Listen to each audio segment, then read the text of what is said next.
My name is Talia. I never expected that the moment I finally let myself laugh in my own family's backyard would become the moment everything broke. It happened at my mother's birthday gathering at my parents' home in the Pennsylvania suburbs. The yard was full of relatives who had not seen each other in months. Conversations overlapped, glasses clinked, and I allowed myself to relax for the first time in a long while. I was telling a light story to a small group near the patio. People were smiling, responding, leaning in. I felt seen, not like someone taking up too much space. That was when my sister walked over. She didn't say my name. She didn't ask me to lower my voice. She didn't even try to hide the irritation in her face. She looked directly at me and told me I was being too loud. Before I could respond, her hand struck my cheek hard enough that the world froze for a second. Conversation stopped. Glasses halted midair. My father let out a short laugh. My mother followed with a smile that was almost pleased. I heard the words clearly. She deserved that. No one realized that the microphone set up near the birthday cake table was already on. Every sound, every word, every breath had been captured. If you believe no one deserves to be humiliated for simply existing, stay with me. What happened next changed everything. From a young age, I learned that silence was the first rule in our house. I do not remember anyone saying it directly, but the expectation settled around me like the thick summer air in our neighborhood, slow and heavy and impossible to ignore. I was the kind of child who spoke when I felt something, who asked questions, who laughed when something was funny instead of waiting to see if others found it acceptable. My parents did not seem to appreciate that.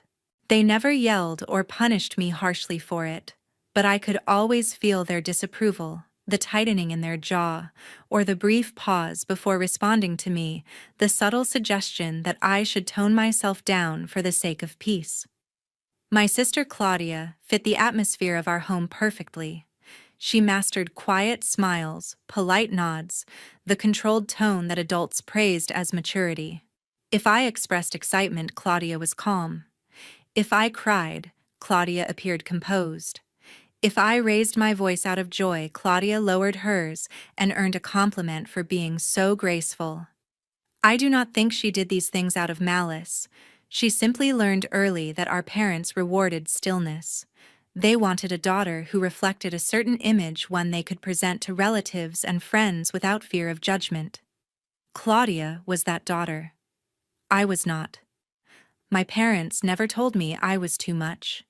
Yet I felt it every time I entered a room. When I spoke, conversations seemed to shift direction. When I laughed, heads turned slightly. When I shared ideas, I was encouraged to think before speaking, even when I already had. None of this happened loudly. It was always subtle, a raised eyebrow or a well-rehearsed sigh from Dad, a soft but dismissive smile from Mom. At birthday dinners, holiday gatherings, or school events, Claudia stood beside them like a photograph of everything they wanted others to see, while I hovered just outside the frame. As I got older, I began to teach myself to shrink. I learned to soften my voice and limit my reactions. I rehearsed my thoughts before speaking, sometimes to the point where I said nothing at all. Teachers would tell my parents that I was quiet and reserved, and my parents would smile with satisfaction, believing I had matured. In reality, I was simply adapting to survive the emotional climate of my family. I was learning that existing gently would create fewer ripples, and fewer ripples meant fewer disappointed glances. Claudia continued to be admired for her composure. She was praised for her ability to say the right words at the right time. When relatives visited, Mom would invite them to watch Claudia play the piano while I was asked to help in the kitchen. I convinced myself that stepping back was easier than trying to claim space that no one seemed willing to offer. I kept telling myself that if I could just be a little quieter, a little smaller, everything would be fine. Years later, when I moved out for college, the distance felt like fresh air, but patterns learned in childhood rarely vanish quickly. I continued to take up as little space as possible, even when no one was there to ask it of me. Yet when Mom called about the birthday gathering, her tone made it clear that attendance was not a suggestion. It was an obligation. She did not ask if I could come. She simply said that I needed to be there, as if I were returning to fulfill a role I had never asked to play. I agreed without hesitation, the old instinct rising before I could stop it. That afternoon, I drove to my parents' house. The sky was a muted blue, the kind that feels suspended, neither bright nor gloomy. The closer I got, the more familiar everything felt, as if my body remembered this route better than my mind wanted it to. I parked in front of the house I grew up in, where the lawn was always trimmed with precision, and the walkway had been repainted every summer without fail. It looked exactly the same as when I was younger, which made something in my chest tighten. The gathering was set up in the backyard. Fold-out tables covered with light fabric held trays of food, pitchers of lemonade, and a cake that sat untouched under a plastic cover. Guests stood in small groups talking with a kind of pleasant rhythm. The kind of scene that would appear warm and welcoming to anyone on the outside. I moved through it carefully, staying aware of how much space I took up, how my steps sounded on the pavement, and where I placed my hands.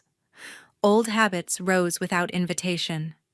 Claudia moved through the yard with the ease of someone who believed the event belonged to her. She adjusted centerpieces, spoke to guests with practiced politeness, and made sure every small detail aligned the way she imagined it should.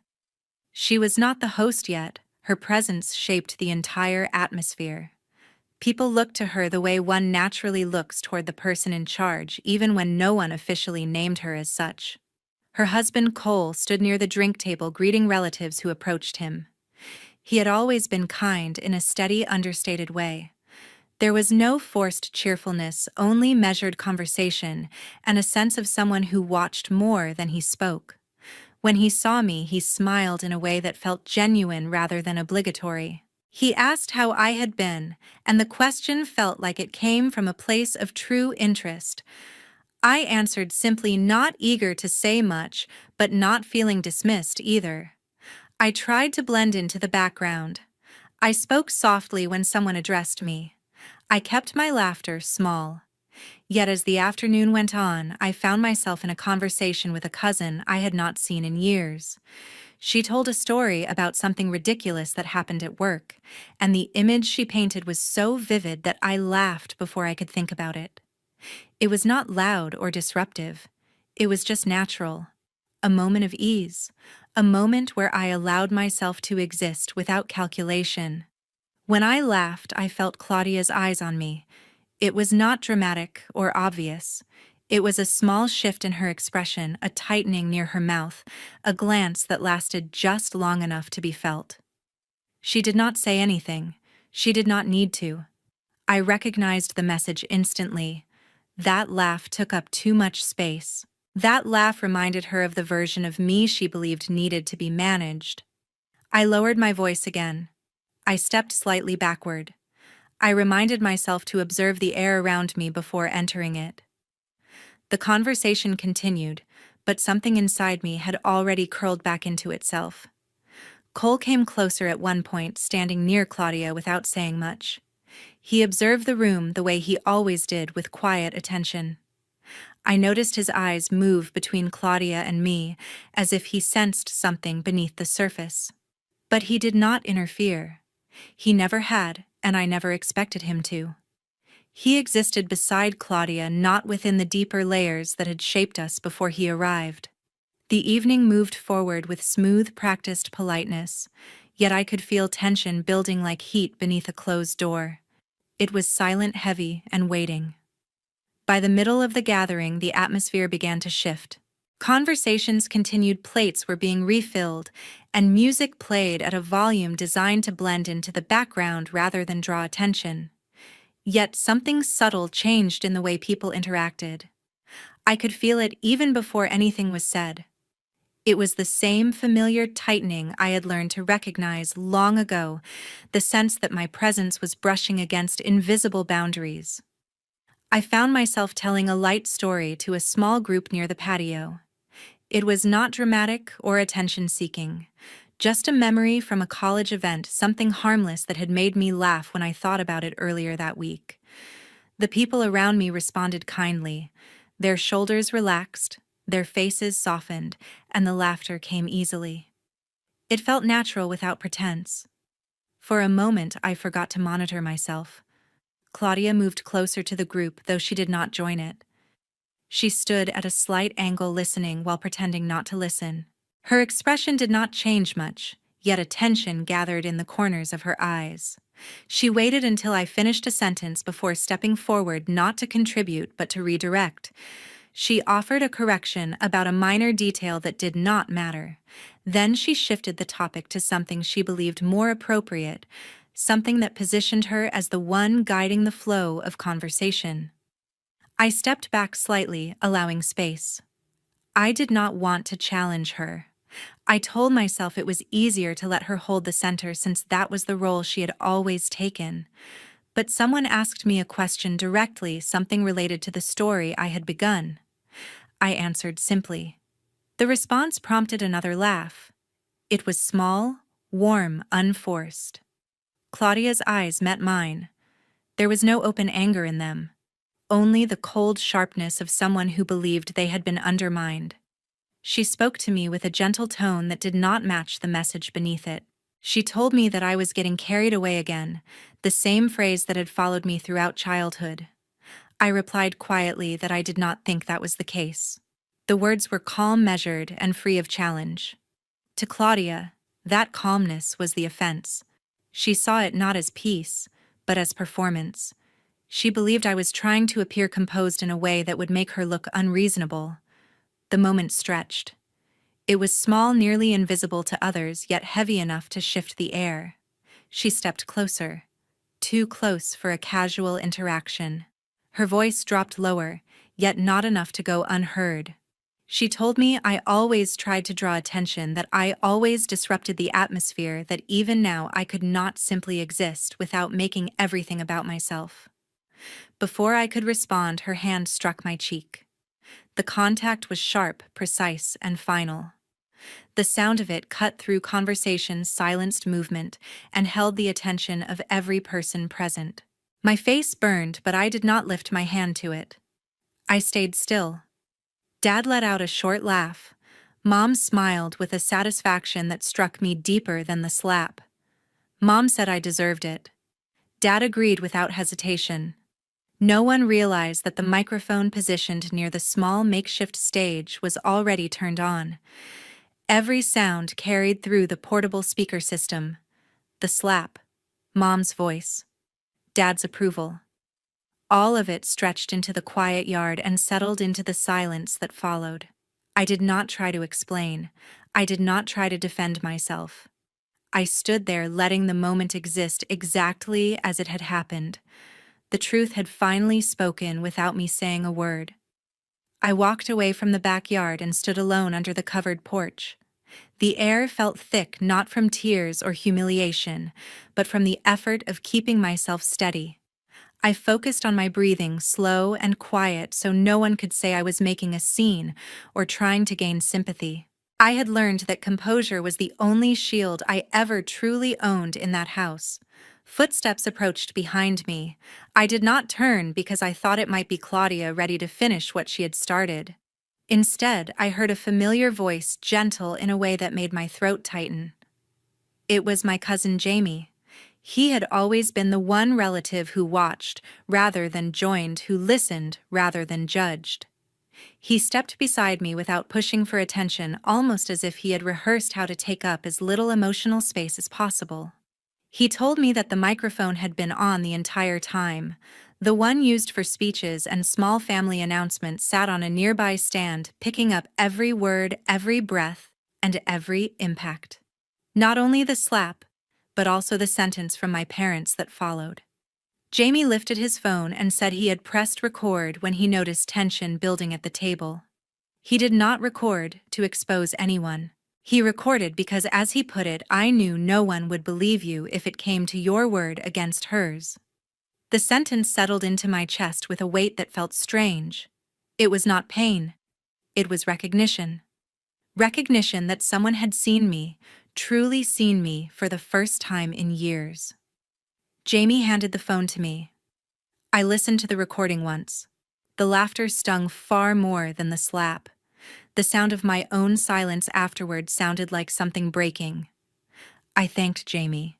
He did not offer comfort or pity. He simply nodded as if the situation required stillness rather than reaction. He returned to the backyard not to defend me but to maintain the neutrality that kept him safe in the family. I understood that too well to resent it. I walked to my car. I did not look back. I did not say goodbye. No one noticed I had left, or if they did not care enough to call after me. The road away from that house felt familiar, like the dozens of quiet exits I had made during childhood arguments and holiday tensions. Yet something felt different this time. I was not leaving to avoid conflict. I was leaving because the truth was now in my pocket. I drove to the apartment of my best friend Maya. She opened the door before I knocked all the way, as if she already knew. She did not ask what happened. I sat on her couch. She waited until my breathing evened out. There were no dramatic gestures, no promises of revenge, no exaggerated sympathy meant to warm the wound.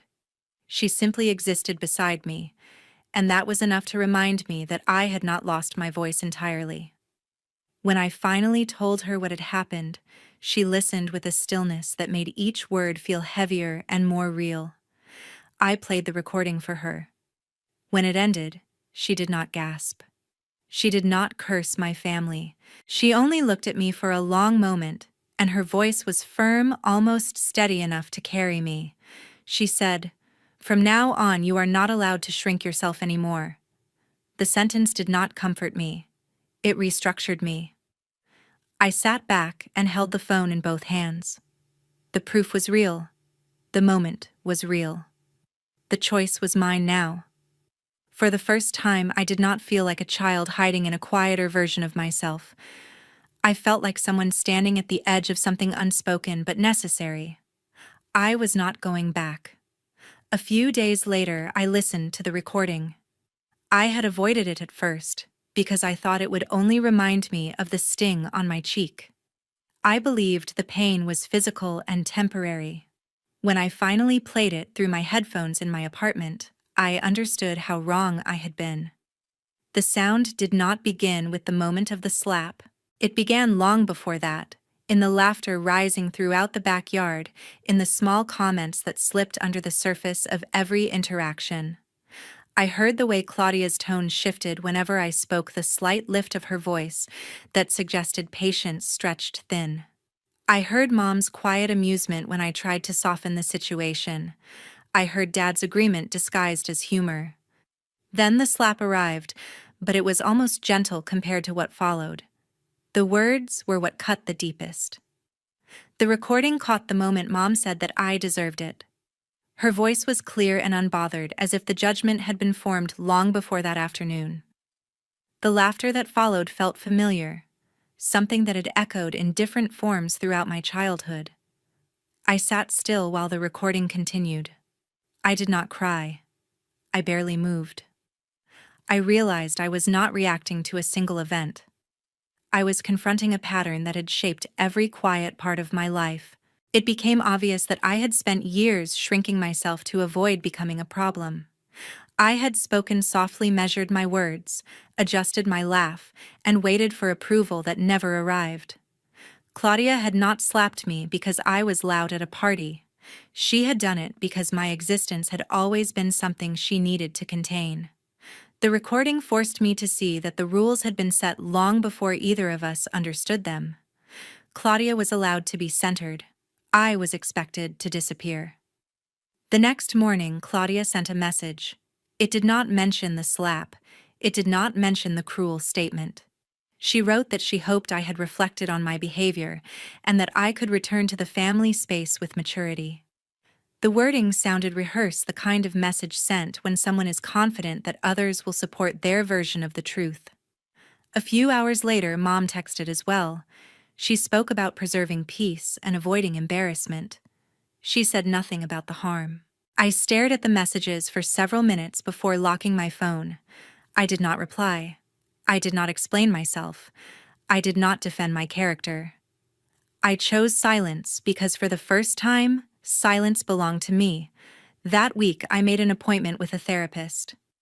During the first session, I explained that I felt like I had been living in a room without enough air. The therapist listened without forcing conclusions.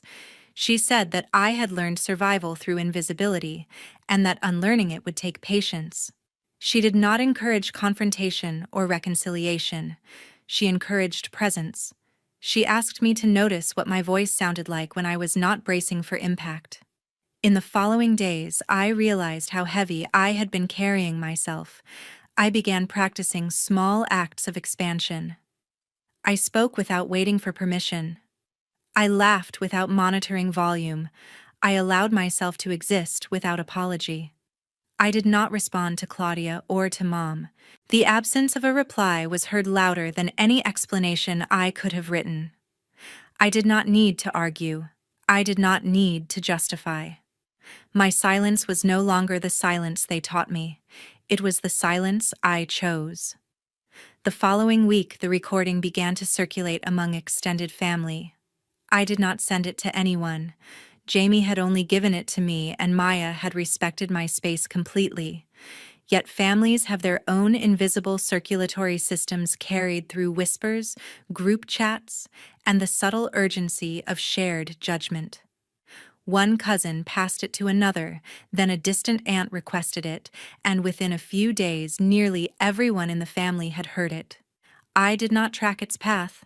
I only saw the effects. At first, the family group chat went strangely quiet. Silence settled where there had once been performative warmth. Then, individual messages arrived. A few people apologized, though their apologies came with confessions rather than clarity. One cousin wrote that she had always felt that Claudia took up all the space in a room, but she never wanted to say it out loud.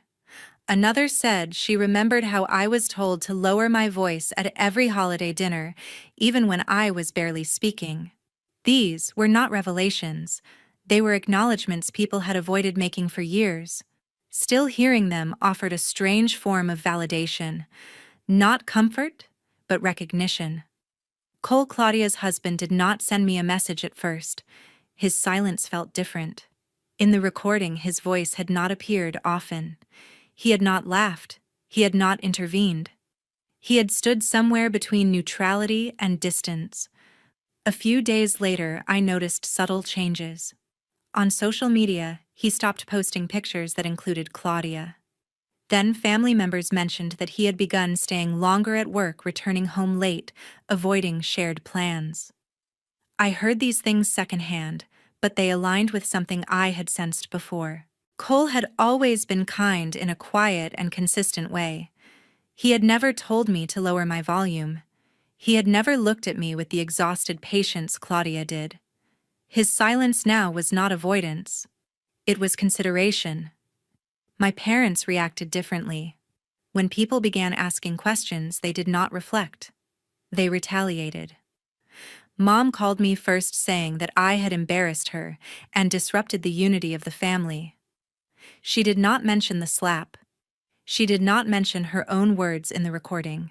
She said I had disrespected her by allowing others to interpret what happened without context. Dad followed later that evening. His voice was stern and steady, as though he believed this could still be handled with authority. He said that families must accept imperfections and forgive without dwelling on mistakes. He said that refusing to return to the group chat made me cruel. I listened without responding. I felt the familiar pull to defend myself, to explain, to soften the edges of the truth so they could digest it. I let that instinct pass. They insisted that my silence was the problem. They said that I was the one breaking the family apart. I realized in that moment that this was the script they had always relied on. If I made myself small, everything stayed smooth. If I claimed any space at all, I became the threat.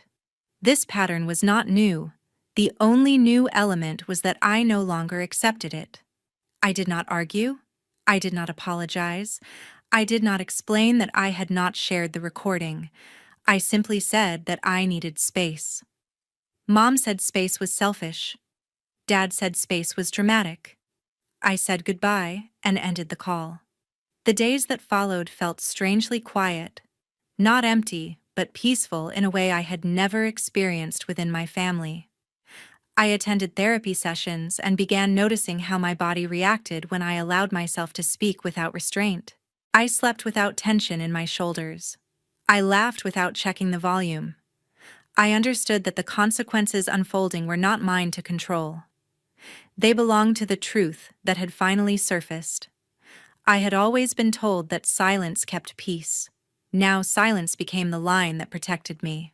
A month later, I received a message from Cole. It was brief and careful, saying he wanted to speak with me alone, that the conversation was not on behalf of Claudia or my parents, and that he understood if I chose not to reply. I agreed to meet because I no longer reacted out of guilt or anger. I simply wanted closure. We met in a quiet cafe tucked behind a row of old townhouses. Cole sat already waiting, his posture slightly hunched, his hands wrapped around a cup that had long gone cold. His face looked tired in a way I had never seen before, as if the weight he carried had finally settled where he could feel it. When I sat down, he did not waste time forming polite introductions. His voice was steady but lined with regret, and he began with an apology that did not try to excuse itself. He said he had listened to the recording many times, not once, not twice, but enough times that the tone of every word had carved itself into him. He said he realized that what happened at the party was not a sudden outburst from Claudia, but the visible surface of something that had been present for years. He admitted that he had watched it happen before, not in public like that day, but in smaller moments that he convinced himself were harmless. He told himself that siblings teased each other, that families had complicated rhythms, that it was not his place to intervene. Only now did he understand that his silence had meaning. His silence gave permission. Cole said he could no longer defend the life he had been living. He had already spoken to a lawyer. He was separating from Claudia. His voice did not tremble, but there was a loneliness in his eyes that came from realizing he had stayed too long in a place where he never actually belonged either. I listened, not searching for vindication and not offering comfort. When he finished, I told him I was not angry anymore. Anger requires attachment, and mine had ended. I told him that I appreciated his honesty, but it changed nothing about what I needed for my own life. I told him that from this moment forward, I did not consider myself part of that family. I was not leaving in protest. I was stepping out because I had finally remembered I was allowed to exist without permission. After that day, I blocked Claudia and my parents. No farewell messages, no dramatic declarations, just silence, clean and complete. I moved to a new city near the coast where mornings smelled like salt and the horizon felt wide enough for a beginning. I filled my home with music light and the sound of my own voice spoken softly aloud. I learned the shape of peace not as something earned, but as something reclaimed. I did not win anything. I simply walked away, and that was enough. No one is obliged to become smaller so someone else can feel significant. Sometimes the only way to protect your dignity is to remove yourself from the places that taught you to hide your voice. Healing is not always loud or dramatic. It can be the quiet refusal to return to those who diminished you. Letting go may feel like losing something permanent, but often it is only releasing what was never love in the first place. Thank you for staying with me until the end. Your time here matters. I want to ask you something sincerely. If you were in my position, would you remain silent to preserve harmony, or would you speak and walk away to protect your self-worth? There is no easy answer, and every person carries their own history. Share your thoughts. Your voice deserves space too.